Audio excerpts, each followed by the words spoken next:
Are growing, is that because you've kind of manipulated them in that fashion, or did they just naturally grow that way? It's not manipulation. It's pruning is an art form. And I have developed these trees so I can reach everything, and it's all about control. And I want to show you something interesting about pruning. All the things you get in everything you've got in school and from books are all lies. And you think I'm crazy, but let me give you the reason. Who's the God of this world? Who's the God of this world? Satan. Who's he the father of? Lies. Get it? And so any book that you read on pruning, they say never cut the collar. Okay? You know that. Don't cut the collar. I want to show you something really cool here. I asked the creator, where do you make the cut? He says, I made a line. See it there? Cut to the line. I love it. He made it so simple for us. And let me show you the effect. You see all these places where I cut the line, how beautiful they heal? Look at that. Everywhere. Everywhere. Everything just totally heals. Look at that. Everywhere. Totally heal beautifully.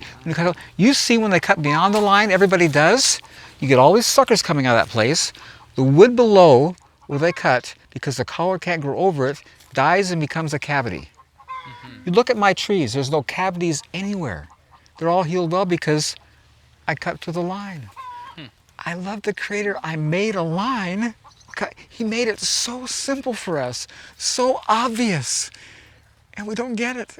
What about grafting? I do a lot of grafting. I'll show you, and I'll show you how to, because it's so simple. You know the creator grafts? Tell me. You know God grafts. It speaks about in Romans how Paul's saying, don't be arrogant. You, the wild olive branch, were grafted in to the natural one. God can take the dead ones and he can graft those back in. So God grafts. I love it. Yeah. And you know what's so cool about grafting? My orchard's obviously full. And as new varieties come up, I'm not limited. I can just plug them in and I always have new varieties. And it's so cool on your apple tree, you got like red apples and yellow all in the same tree. It's quite attractive. It's cool. And something else that God showed me really cool about grafting, this is huge. If you're aware of what's happening on the planet today with what the enemy is doing with agriculture, is that these farmers are using more and more pesticides every year. And the bee population in the world is declining at a very scary rate. And what they don't get and understand is if you don't have bees, you won't have food. You know the Holy Spirit showed me, and this is really huge. He says, by grafting into your trees, because they're close, when the wind blows, you'll get cross-pollination. And you'll get pollination if you have no bees. I love God. He's off the charts. He's outside the box. It's amazing. It's amazing. Yeah. And I had the most incredible demonstration. I had this box pear I've had for years. It's an old tree. You can see it's big. And it never had any fruit, maybe one or two. And so I'm frustrated. I said, I'm over this. So I started grafting into it another pear variety. So the second year that was there, the Holy Spirit got in my face and says, I want you to watch that graft. I said, okay. So the graft just bloomed really beautifully. And I thought, yeah, that's impressive. That next year, that tree was loaded with fruit. And here's what he showed me. Your pear tree is 30 foot over. Took a bee a while to get pollen to your thing. Because the pollen's in the tree, when the wind blew, it covered everything. And I was totally blown out, like, wow. It's huge. It makes your production so much more productive when you graft. Way superior to bees. God's awesome, man. He's so cool.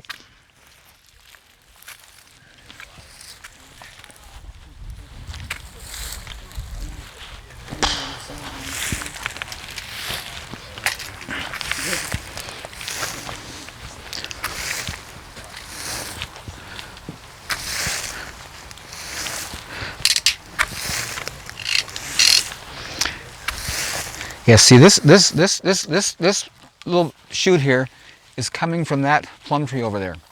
The root sucker. So while you're here, that plum tree, there's a lot of really good plums on the ground, and they're really delicious. So I want everybody to enjoy plums. You'll be amazed how good they are. Look at how nice these cabbages are growing under my trees. Yeah, wow. And I want you all to realize that these aren't fertilized and they're not watered. They're totally ignored. Wow. I'm being real. We don't do anything here. This is just the natural result of nutrient-dense soil. It's awesome. And next year I can do it again, they'll get bigger. Because you see, as this stuff is composting, the soil below is always being upgraded. It's always being improved. It never gets static. It's never like levels off. Always upgraded. Right. I tell you, when I used to work so hard to fail, man, this really blesses me. This is like, I used to really struggle just to maintain. Yeah. And now I don't do anything, it keeps getting better. This is fun. Yeah. This is awesome. Great.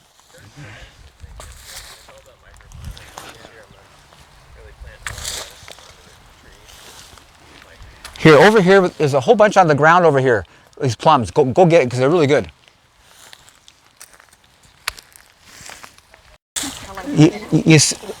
Look at the foliage on those squash under my trees. I love it. I mean, you go to farms that fertilize and water. They don't have anything like that. That's growing under my trees. How often do you water this part? This orchard has not been watered for 41 years, ever. This orchard has not been watered for 41 years, ever. Ever. I love it. Who waters a forest? Get it. I mean, it's so obvious. Aren't those good? Amazing. Food is, God created food really good. He made food good. I love it. And you see how much water's in it? It's just full of moisture. It's so, Dripping. it is. It's so cool. Go get those plums because they're good to eat. So how did you select what trees you would grow? Well, recommendations of people, you know, or I ate things, you know, and I had one like, man, that's a good apple. I gotta have that one, you know. And just over time, just keep, and I'm still adding, you know, because you know, Cosmic Chris just came out, so it's just a great apple. I'm gonna have it, you know. Wow. So I've inherited a small orchard. I've got 5 trees, just thick grass underneath them, and I want to replace those with mulch.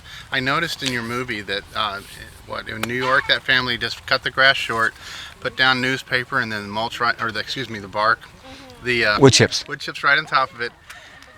Is that going to affect the? I'm worried about the rooting system. No, the grass. Here, everybody hear me. If you look in prairies, there's absolutely no tree, nothing else growing. There's a reason for that. Grass has an enzyme on its root that discourages all other growth. It's the most negative thing you could have in an orchard. And again, you think about it. Whatever comes down, the grass gets first.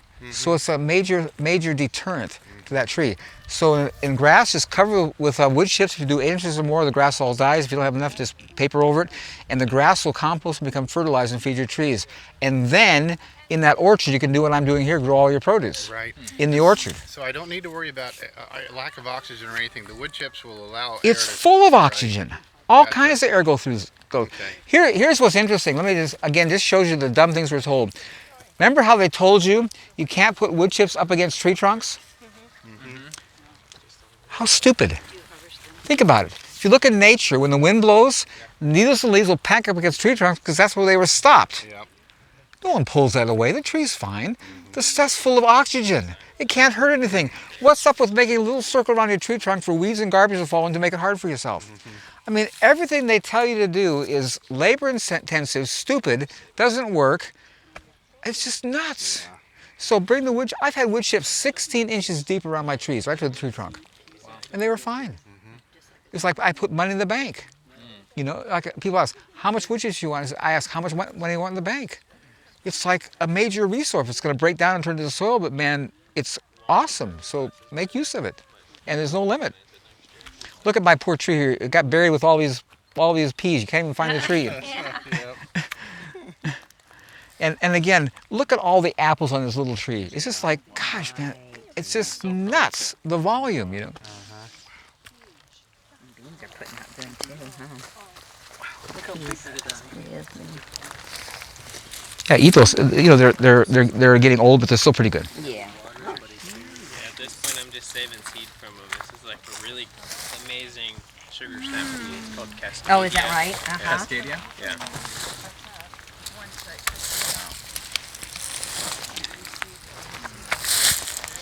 So, is there any gardeners here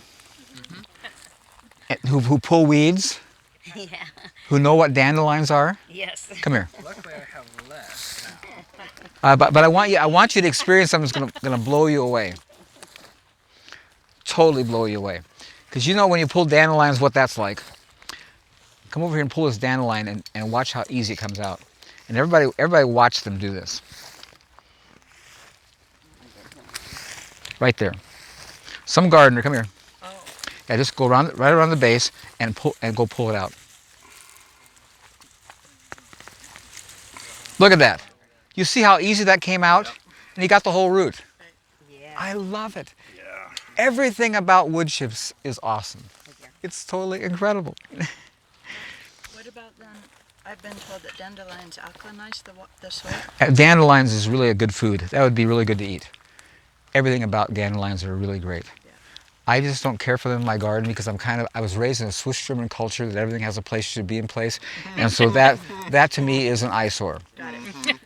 But otherwise, it's really nutritious, it's really beneficial, and you can eat it.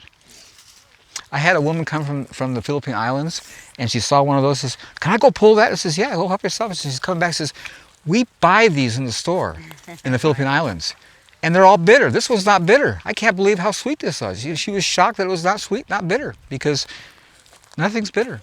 You don't even thin your beets. You don't need to. You know why? Here's why. Because the soil's soft and it's pushed themselves out of each other's way. I was noticing that.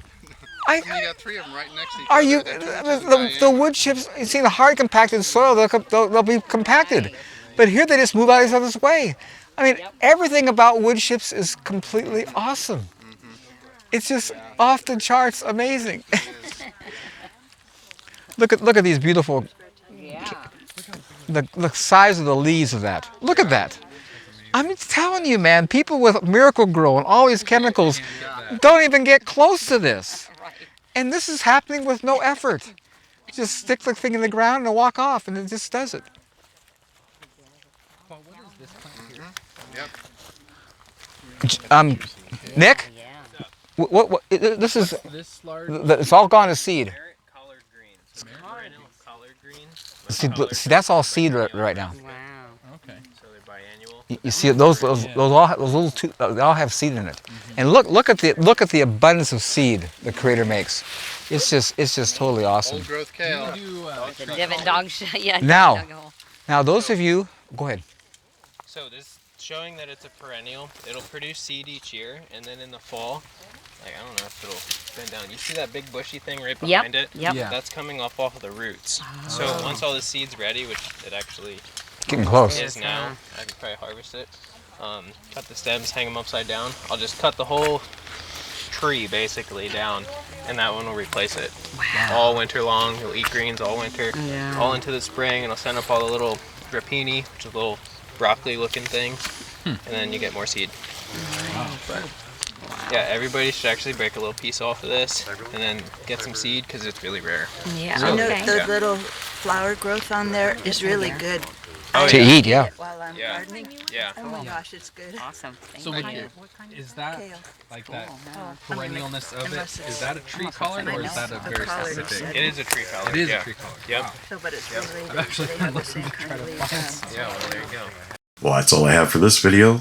Bang around that bell icon if you want to be notified when new videos come out. Call us on the hotline if you have comments or questions and want to be featured in an upcoming video.